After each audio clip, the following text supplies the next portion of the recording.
Assalamualaikum warahmatullahi wabarakatuh. Madayaw, umayong adlaw kaninyong tanan. Magandang araw sa inyo lahat.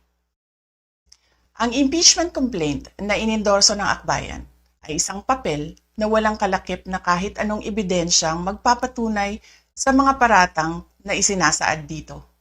Hindi na ito bago. Matatandaan na ang impeachment laban sa akin ay naging sagot nila sa aking pag-alis sa gabinete. Isang hakbang na isinagawa dahil hindi na maipaliwanag ng Pangulo ang patuloy na pagkalugmok ng bayan sa kahirapan dulot ng kanyang kapabayaan at bisyo. Noong 19th Congress, binuksan pa nila ang isang Investigation in Aid of Legislation. Hindi upang lumikha ng batas, kundi upang magsagawa ng isang malinaw na fishing expedition para sa planadong impeachment laban sa akin. Paulit-ulit nilang ibinandera ang isyung Mary Grace Piatos bilang umano'y bahid ng katiwalian. Kahit na sa kabila ng lahat ng investigasyon ay wala silang naipakitang kahit isang direktang paglabag sa paggamit ng confidential funds. Sumunod na dito ang bentahan ng mga pirma para sa impeachment at ang mga tinaguriang for later release projects na ipinangako umano sa ilang miyembro ng Kamara upang itulak ang impeachment laban sa akin. Mga pangyayaring mismong inamin na ng ilang mambabatas sa kanilang mga naging pahayag. Mga kababayan, walang kredibilidad ang akbayan upang mag-endorso o magsumite ng impeachment complaint. Ilang ulit ng hayagang ipinahayag ng kanilang pinuno ang kanyang intensyong tumakbo sa pagkapangulo. Isang malinaw na indikasyon ng pampulitikang motibo sa likod ng kanilang mga hakbang. Huwag nating kalimutan ang makasaysayang talumpati noong Agosto 2024 ni Risa Ontiveros, kung saan malinaw niyang inilahad ang tunay na motibo ng akbayan bilang isang grupo. At habang ang anak niya ay may kapangyarihan pa, hindi magiging madali ang ating laban. While VP Sara is in power, the threat of a full-blown Duterte comeback is still a very real and present danger. For one, they are supported by one major superpower, China. Kaya malinaw na lahat ng ito ay isang uri ng harassment at pang-aabuso sa proseso ng impeachment ng grupong akbayan. Hindi malinaw kung ano ang ipinaglalaban nila para sa kaayusan ng bayan, pero napakalinaw ng kanilang pamumulitika at pagpapahirap sa usaping diplomasya ng ating bansa. Sa huli, ang tunay na laban ay hindi lamang laban ng iisang tao o iisang grupo. Ito ay laban para sa katotohanan at sa dangal ng ating bansa. Naway magsilbi itong paalala sa ating lahat na ang kapangyarihan ng impeachment ay hindi dapat ginagawang sandata ng politika, kundi isang banal na proseso para sa hustisya at pananagutan. Sapagkat kapag nanaig ang abuso, ang tunay na talunan ay ang sambayanang Pilipino.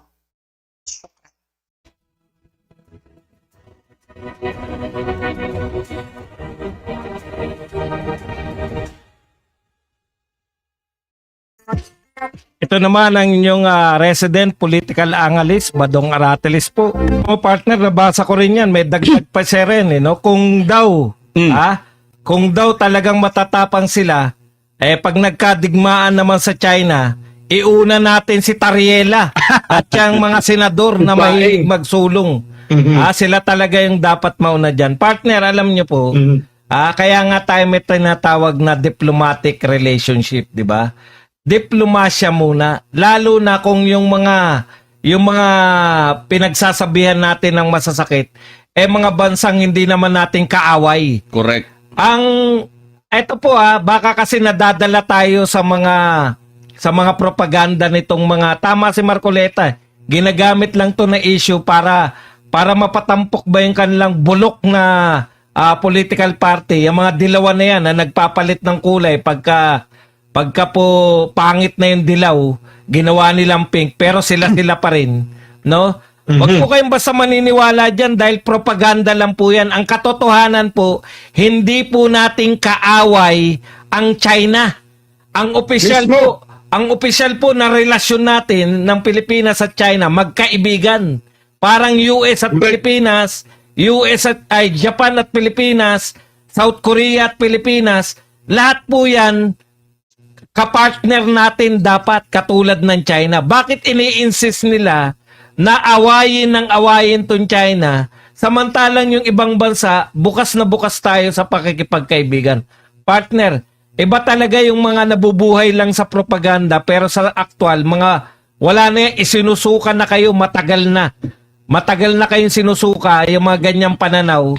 Moderno na ngayon, napakaraming OFW, nariyan sa Hong Kong, sa Macau, at mismo sa mainland China. Bago kayo makipagbanggaan ng ego, bago kayo makipagtuligsaan sa propaganda, isipin nyo muna sila. Partner, isa pa, no? Sige, partner. Yung mga maiingay na dilawan na yan, Oo. nung namuno sila sa Pilipinas, yun yung panahon na naagaw ng China yung mga pinagtatalunan nating teritoryo. Yan yung panahon po na nakapagtayo ng mga artificial island yung China dito sa Pilipinas, sa mga pinag-aagawan teritoryo. Exactly. Dapat po matalas tayo dyan, no? Hindi po lang tayo yung umaangkin ng mga lugar na yan. Kasama natin dyan yung China, Vietnam, Indonesia, Malaysia, etc. Kaya wag nyo pong isipin na atin yan ang tawag po dyan ay disputed territories. Ngayon, ang problema natin sa mga to, parang atin yan, inaagaw ng China, atin pala yan, ba't wala tayong presensya dyan? Alam po ninyo, sa totoo lang, no, takantaka ako rito sa mga dilawan. Ano ginawa nung nagtatayo ng artificial island yung mga Chinese? Wala. Angal lang ng angal, tokis lang. Ang ginawa nila, nagdemanda sila sa kung saan man.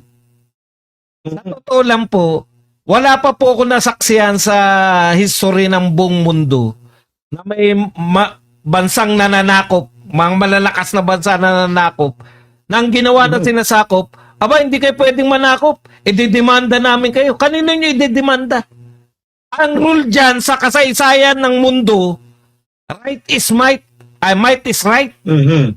Eh di wala sana mga imperyo kung pwedeng idemanda lang sila o recently lang, baka sinasabi nyo, nung panahon pa yan ba doon, ngayon pwede na magdemanda.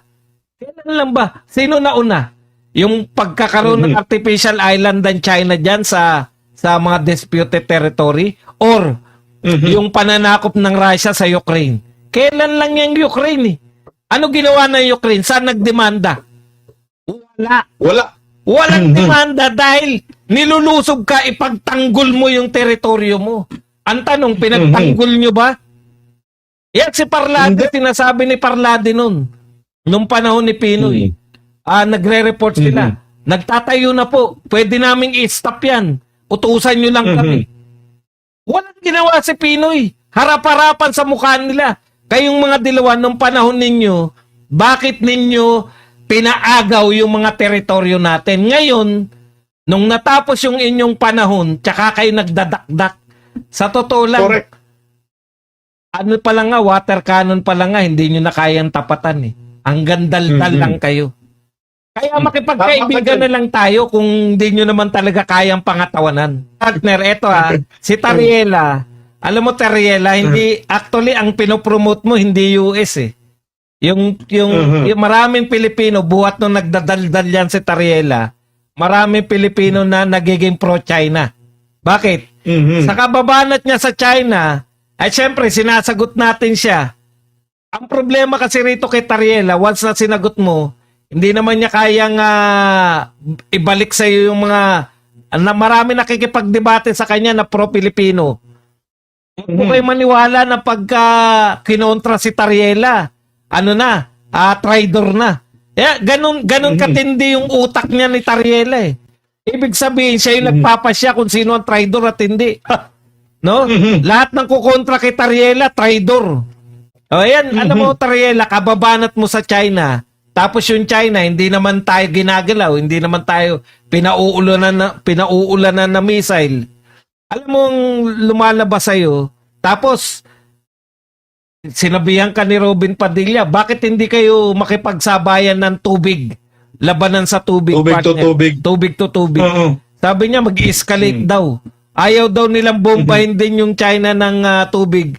Baka raw mag-escalate. Eh ikaw nagpapa-escalate dyan eh.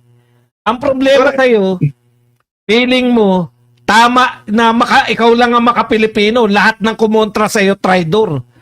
Sagutin mo. Binarayan ng Chinese Embassy. Sabi niya, Tariela, sabi ka ng ano yan, yung karapatan ng freedom of speech. Oo. Pero pag yung mga kapwa mo Pilipino bumabanat sa'yo, tinatawag mo na traidor. Pro-China. Tinatawag mo pro-China tapos traidor. Anong uri ng debate meron ka? Anong uri ng freedom of speech? Ang freedom of speech ni Tariela, tama siya. Ang kumontra sa kanya, traidor. Traidor. Ang kawawa dyan, partner, si Tuta Soto. Ay, Tito Soto. Correct. Alam mo kung bakit? Kasi siya may pinakamabigat persona nung grata. Kaya umani siya na-expose talaga yung kahinaan ni Tuta Soto pagdating sa utak. Kasi una, kinontra niya yung di ba, Supreme Court. Hindi pa nga nakaka-recover sa pagkontra sa Supreme Court na akala mo mas magaling pa sa Supreme Court. Alam mo, partner, doon palpak na siya eh. Pinagtatawanan na siya ng tao. Tapos eto pa, nagpersona nung grata, mismong tauhan ni BBM ang nagsabi sa kanya, si Professor Carlos. Correct. Ang sabi sa kanya pag ikaw, wala kang alam, Ano, partner? manahimik ka. Iyon! Shut up! Partner! Sabi, shut up. Partner! Partner, hindi po Tuta Soto yung pangalan nun. Tito Soto po yun. Tito Soto. Yan, nagkakaiwalay na eh. Tuta kasi yan eh. Ang tawag ng partner is slip of the tongue lang yan. Hindi talaga sinadya ko yun. Tuta Soto talaga yan. Dari, ano ka lang yung sinasabing Tuta Soto, inamin naman ni Tito Soto na marami nagbabansag sa kanya, pero may bawi siya rin eh. Ano? Ano, partner? Baka naman si Romualdez ang tuta ko. Bawing-bawi ka sa akin ha. Tito Sen, ang husay mo talaga. Pero Ang husay mo! Mahusay naman talaga. Bulaga. Yun! Tama! Pero partner, awang-awa pa rin ako kay Loren Legarda. Ginawa nila laruan yung pinaglaruan nila doon na, sige, umupo ka dyan. Kunwari, tatawagin ka namin Madam President. Hindi ka dapat partner. Nga partner, yan talaga yung papel ng mga bayarang media. Maliban po sa SMNI at paminsan-minsan yung Net25, medyo natutuwa tayo. Alam nyo po, magbago na po kayo ng estilo ninyo. Wala na kayong ginawa kundi paninira sa mga Duterte. Hindi nyo ba na po na kahit gaano kayo kayaman, kahit gaano kagaling yung mga reporter ninyo, kahit gaano yung modulated voices nila, bakit yung mga umaangal pa rin sila na mas naniniwala pa sa mga vlogger, lalo na sa mga vlogger ng Duterte? Kasi yung mga pinagsasabi nyo lahat nakaanggulo. Lahat nakaanggulo para paninira sa mga Duterte. Biruin ninyo, naisip ninyo na ilalabas ni Sara Duterte si Mary Grace Piatos pag natuloy yung impeachment. Kanino nyo nakuha yun? Wala naman sinabi si POA. Nagbibigay kayo na, lahat kasi sa inyo, ang problema sa inyo, nakatatak na, may script na sa mga utak ninyo. Yan yung problema ng media natin. Pero yung SMNI, naka-script na kayo na ang paninira sa Duterte, nariyan na lagi sa utak ninyo, automatic para kayong si Anticler lahat. Na lahat paninira lang sa Duterte. Kaya yung anggulo ninyo ng mga lahat ng binabalita ninyo, panay kasiraan ng mga Duterte. Mahiya naman kayo. Tapos nagtataka kayo, bakit mas pinaniniwalaan yung mga vlogger? Tingnan nyo nga kung anong gamit ng vlogger. Cellphone lang. Walang mga Pero bakit pinaniniwalaan? Kasi totoo. Maraming mga vlogger na nagsasabi, marami rin vlogger na nape-fake news, marami din vlogger na clickbait. Di ba? Mhm. Pero Kagaya ni Bimar. sasabihin ko na sana kagaya ng nasa tabi ko. Ba't nadamay ang civilian? Huwag nyo ginadamay, civilian ako. Pero tingnan niyo po, ang Seryoso si partner Badong kasi. Grabe, init na init. Okay, partner, kasi seryoso ni partner ba daw? Seryoso din ang ating mga viewers. Bagamat wala ka dito, partner Bisna, kumabot pa tayo ng 1,000, palakpakan natin yan. 1,000 na tayo. Yan yung pagsasabi natin. Hindi, bumawi ako ngayon kasi kahapon lulugo-lugo ako. Sabi ko, lulugo-lugo ako kahapon, bawi nga ako ng banat ngayon. Hindi mo na inom yung maintenance mo kahapon, partner Bats. Partner, Narinig mo yung sinasabi ni Bimar? Wala daw ako. Ano to? I mean, Bimar parang kasi PBBM. Gabi-gabi. I mean, wala ka sa personal dito sa studio. Partner Bats, tuloy mo muna. Nahawa ka na tayo rito eh. Dahil na. na 1,000 viewers agad tayo eh. nawala mamaya, babalik, nawala na yung, alam niyo naman ako. Ikaw na, partner Bisnak. Alam mo naman si partner Badong eh. Nag-senior moment. Nag-senior. Bumalik sa dating ano. Kaya nga, di ba Yun. po sila dapat kasuhan, partner? Kaya mag-sorry kayo sa mamamayang Pilipino. Ayan na naman. Ayan na naman. Totoo yung partner minimenos nila ngayon si Tatay Digong. Nakita ko yung mga post na wala naman pala talaga nagawa si Tatay Digong.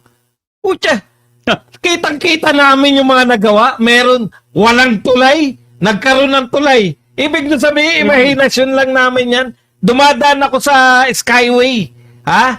Dati yan, walang Skyway dyan. Ang tagal ko nag-aral sa Kamaynilaan. Mula sa Pampalay, babiyahe kami, matatraffic na kami dyan. Paglabas mo dyan sa Caloocan, dyan sa may Balintawak na yan, traffic na yan hanggang dito sa Bonifacio, traffic yan lahat. Nung unang daan ko, talagang maluwa-luwa ako nung nadaanan ko yung Skyway. Tapos memenosin ninyo, sasabihin nyo lang sa propaganda nyo na wala naman pala talagang build. Hindi naman talaga totoo ang build. Ano yung nakikita namin? Imagination namin lahat. O mga Duterte supporters, sabay-sabay tayo mag-imagine. Utot nyo! Putak! Sorry. Alam mo, partner, ang may kagagawan din ito, yung kasi sa totoo lang po, wala namang katuturan talaga yung mga impeachment ninyong pinasa.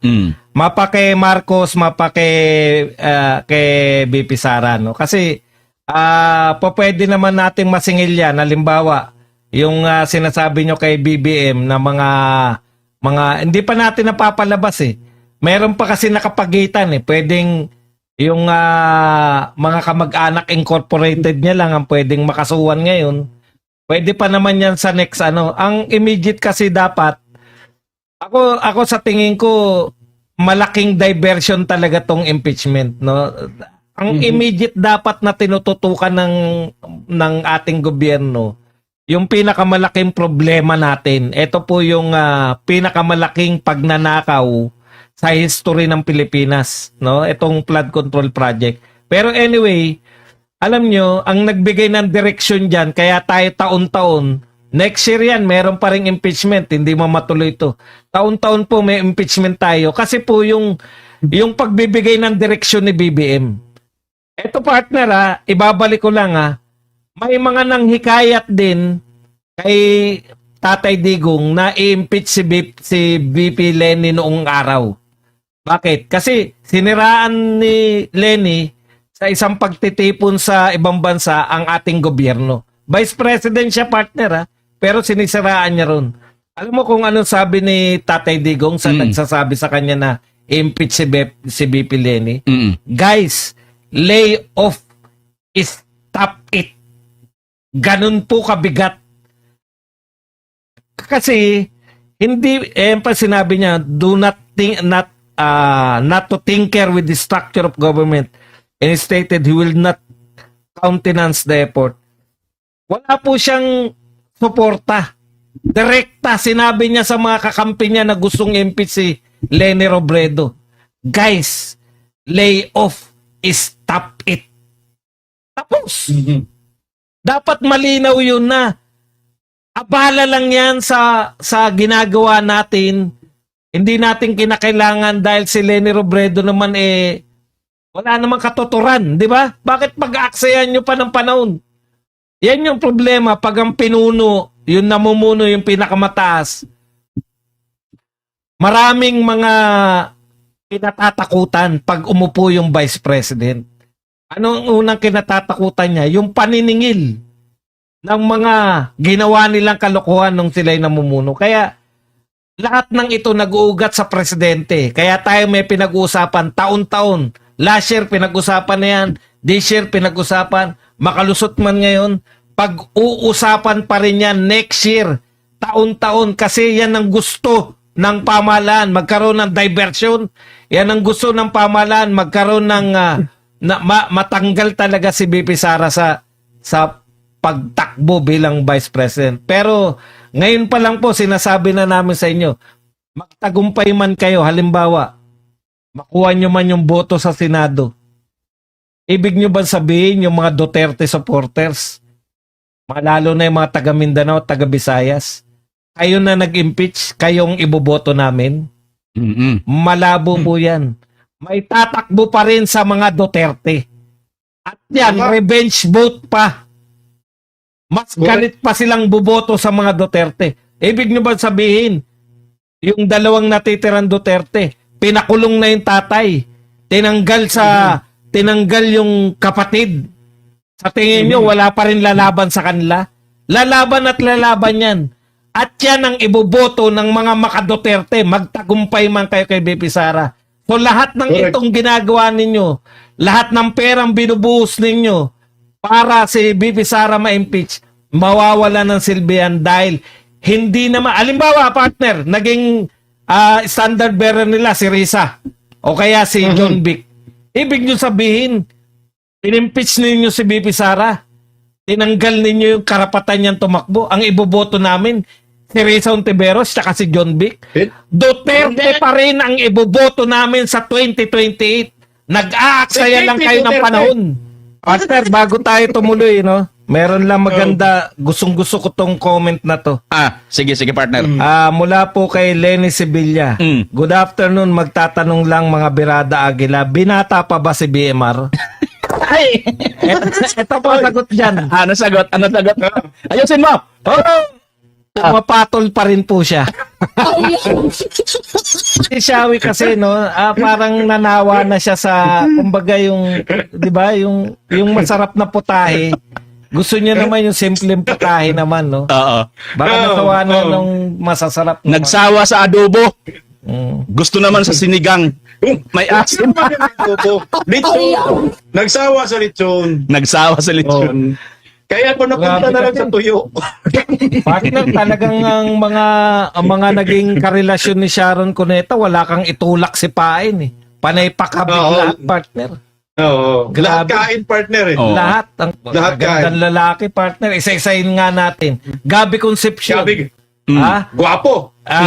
Richard Matso. Gomez. Lalong Robin guwapo. Padilla. Miguel, anong pangalan nun? Miguel Rodriguez.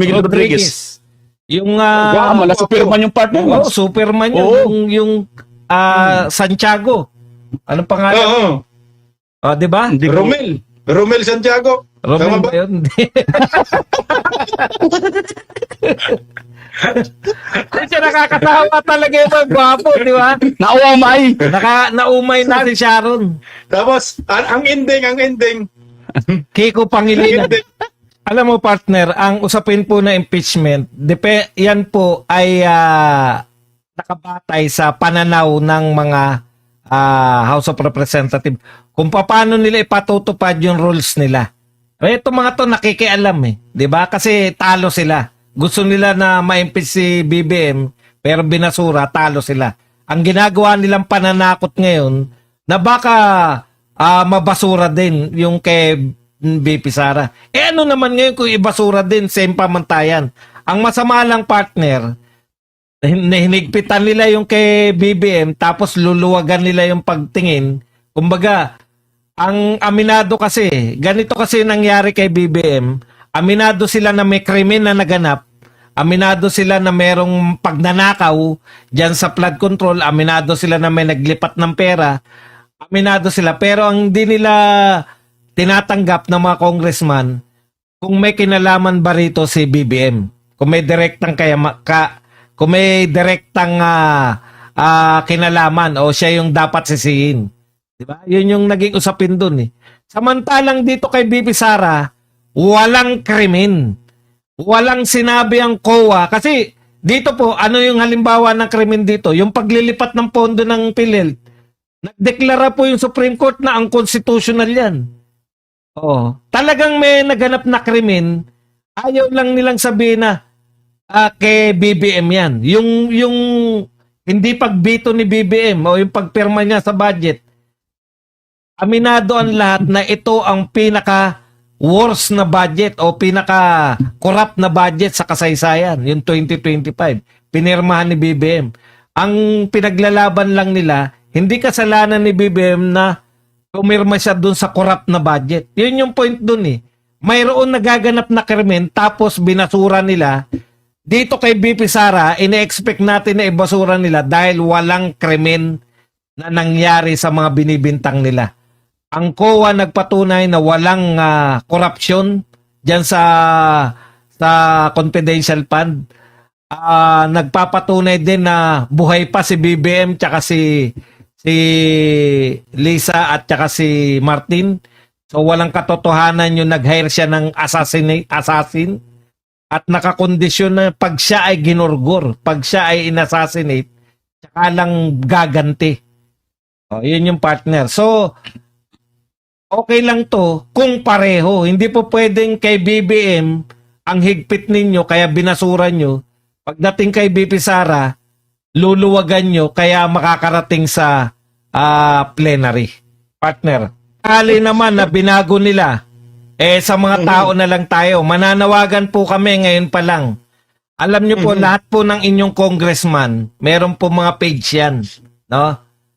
Pwede po ba mag-message kayo doon na sabihin ninyo sa congressman ninyo, no? Lalo na kayo mga taga-Visayas at Mindanao, na ayaw namin, congressman, ayaw namin na sumama ka sa mga congressman na magpapa-impeach kay BP Sara. Kung hindi ka na namin susuportahan sa mga susunod. Pati ng pamilya mo. Zero ka. Yun yung partner, Zero ka, dapat Amos. ipakita nyo ngayon. Hindi po pwedeng nude lang tayo.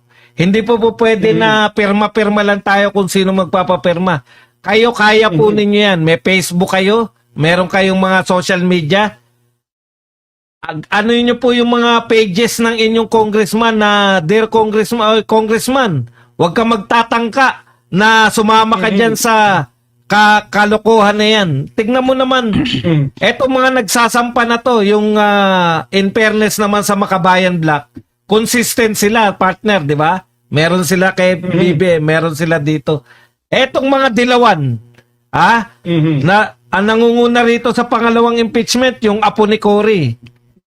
Yung si D, Kiko D. Alam mo, ikaw Kiko D, okay lang sa inyo yung nakawan? Trilyon ng pera ninanakaw. Hindi kayo nagsampa ng impeachment. Pero pagdating dito sa kay BP Sara na haka-haka nyo lang yung krimen, sampa kayo.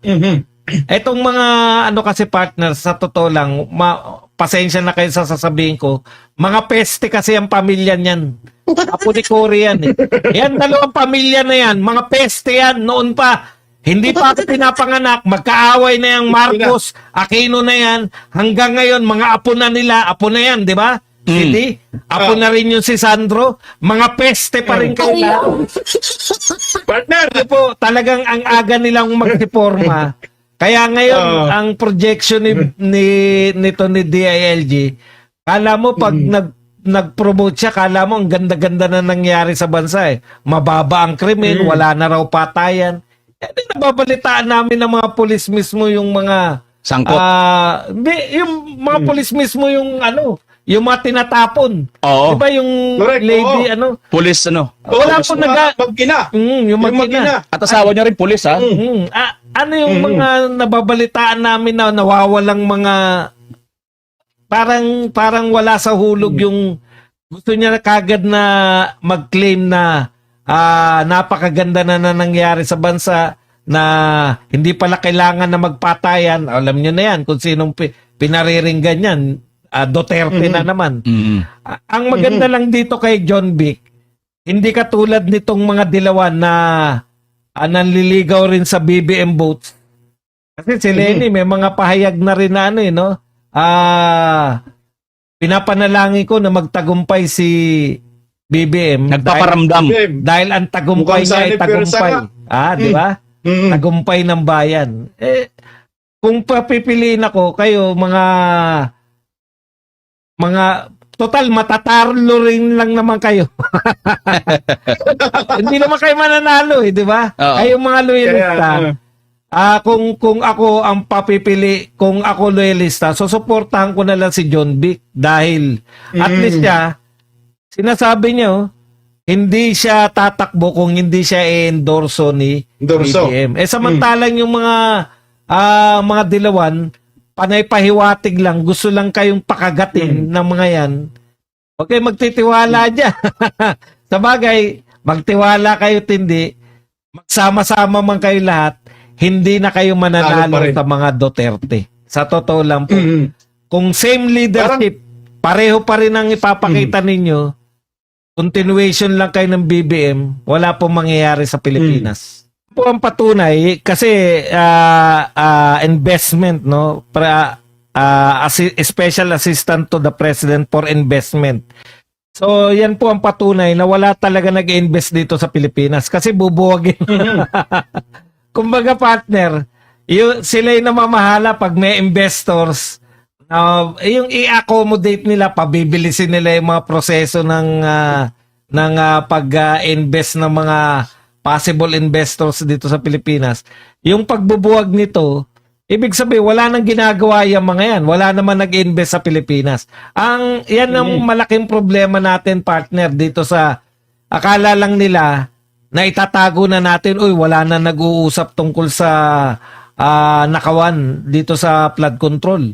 Hindi na tayo pinag-uusapan, lusot na tayo. Akala nyo lang yun. Ang tindi ng impact niyan, kasi yung mga investors, nag-aaral yan, partner Nag-aaral yan ng mga kaganapan sa isang bansa bago sila pumasok. Alam nila na hindi pa nalulutas. Alam nila na hindi pa natutukoy yung mga mastermind. Na hindi pa natutukoy man lang paano pakakasuhan. Yun yung problema nito. Kaya sa tingin ko, tatanggalin na to. Kasi wala naman nag-invest para sa ampay opisina para sa mga investors, partner.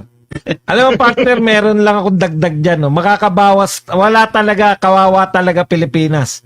Yung inaasahan natin pasok ng dolyar, OFW, maraming salamat, palakpakan natin, partner, yung OFW.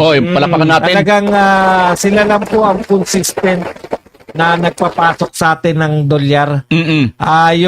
Yung bagsak po ang ating export nung pumasok po si BBM, wala na po yan. Dati, meron pa tayong naalala ko noon, may tawag na durian diplomacy. Nag-export tayo ng durian sa China. Wala na po lahat. Partner, kasama bang mangga pinya dyan?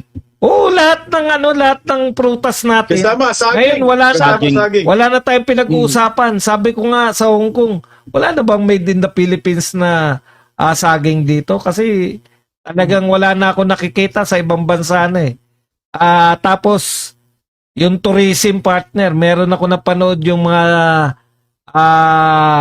hindi sikat yung tourist natin, Secretary of Tourism. Hindi sikat yung mukha niya. Pero partner, ang dami natin turista nung panahon ni Tatay Digong. Numero 1 yung South Koreans, pangalawa yung Chinese. At pangatlo lang yung mga Amerikano, no? Talagang ang dami po, dagsa po rito. Ayan po, pangalawa yung tourism natin, bagsak. Saan tayo kukuha pa ng pera? No? So, yan po yung export, yun pong foreign investors natin, yan po pinagkukunan natin. Kaya po, yung Pilipinas noon medyo parang ang alwa na natin, papunta na tayo sa kalangitan, no? Pag-unlad, naudlot dahil lang po sa isang presidente. Kaya nagmamatter po yan, mga kababayan. Wag na po tayong padadala sa mga propaganda. naranasan na natin yung mga pamilya ng mga salot dito, pamilyang Aquino, pamilyang Marcos, paulit-ulit na po yan, isuka na po natin sila ng tuluyan. At eto po, yung pamilyang Duterte, naranasan na rin natin kung saan tayo dinadala niyan. Katahimikan, kaunlaran, kawalan ng mga magnanakaw. Madadala ba kayo ng mga, kawawa naman, yung mga nagtatayo, ang iboboto nyo ba yung nagtatayo ng mga dambana para sa mga adik?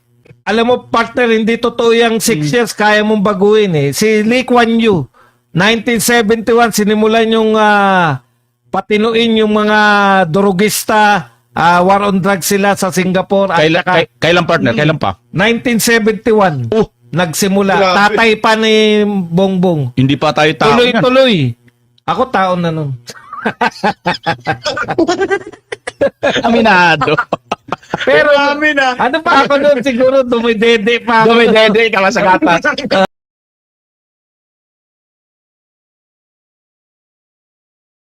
Gatas ng ina. Ibig ko sabihin, partner, tuloy-tuloy dapat. Nalaman na po natin na huwag na tayo pagka eto, panibagong Duterte, yung tuloy-tuloy po na magtutuloy talaga, hindi lang sa, huwag na tayo magpabudol. Tuloy-tuloy po Huwag talaga magpabudol.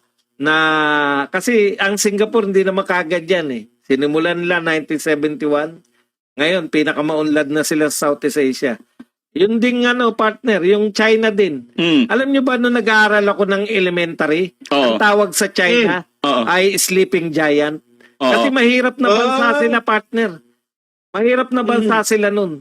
Pero nung nagsimula ng reforma si Deng Xiaoping, Nagising sila. nag-open sila. Kasi di ba yung China parang North Korea yan nun eh. Wala pumapasok na investor. Pero nagbukas yung China. Buhat nung kay si Deng Xiaoping, ayan po, kasabay din niya ng tatay ni Marcos. Yung reforma na yon tinuloy-tuloy hanggang makarating kay Xi Jinping. Sila na po ang isa sa pinakamayaman ngayon. So ang susi po, yung continuity. Kaya yan yung pinangangaral ko nun eh. Hindi po pwedeng iboto natin yung iba na hindi nagsasabi ng continuity. Ang problema, yung kaisa-isa nagsabi ng continuity, binudol pa tayo. Saka yung mga nangangantyaw po na malaki po ang confidential fund ng Davao. Alam nyo po, before yung Davao, pinamumugaran po yan. Isa po yan sa mga may pinakamalakas na, anong tawag dyan, yung front ng mga NPA. Yung kuta ng NPA, isa po yan sa mga pinakamalakas. Dahil po dyan sa sinasabing confidential fund ni BP Sara, nung mayor Walis. insurgent free na po ang Davao City ngayon. Kaya Exactly, partner. sa totoo lang po, magtaka kayo bakit yung iba may confidential fund, wala namang NPA dun sa lugar nila, di ba? Yun yung point natin dito, kinakantsawan nyo siya, samantalang ang Davao, mga taga Davao, kinakantsawan nyo siya ng ginawa niya sa Davao, samantalang ang Davao nagpapasalamat sa mga Duterte sa ginawa nila. Isa pa, partner, bukod sa walang utang. Before, ang Davao City, pangkaraniwang city lang, hindi siya included. Pero nung pinamunuan na sa panahon ni BP Sara, naging top 10 na pinakamayaman na lungsod sa buong Pilipinas ang Davao City. Oo, partner. Tsaka partner, number 2 sa pinaka-safe at pinakamalinis na syudad sa buong mundo, partner yan, partner. Kaya yung gustong gawin sana ni Pangulong Duterte sa Pilipinas, meron na silang, kinuha po nila yan sa nagawa nila sa Davao, yung pagiging drug-free ng Davao o paglaban nila sa droga. Ganon din si BP Sara, yung insurgent-free ng Davao, kinuha nila yan kaya may nanghingi ng confidential fund, di ba? Sa barilit sabi, partner Buds, ito yung blueprint ng Davao, dinala niya sa buong Pilipinas. Correct. I-adjust lang nila ng konti kasi nakita ni Tatay Digong, teka, antindi pala ng kalabang ko rito, gobyerno. Sa tingin nila kagad, hindi nakuha ng 6 years, 6 months, ang banat kagad ng nagmamarunong na mga dilawan na wala naman talaga mga alam sa pamumuno, palpak kasi hindi nakuha ng 6 months. Palpak yung kung tumigil na si Digong. Hanggang Correct. 6 years, tuloy-tuloy. Kung Lumalaban tinuloy-tuloy nyo sana, okay na tayo. Si Lee Kuan Yew nga, 1971 pa, hanggang ngayon, war on drugs pa rin yung Singapore eh.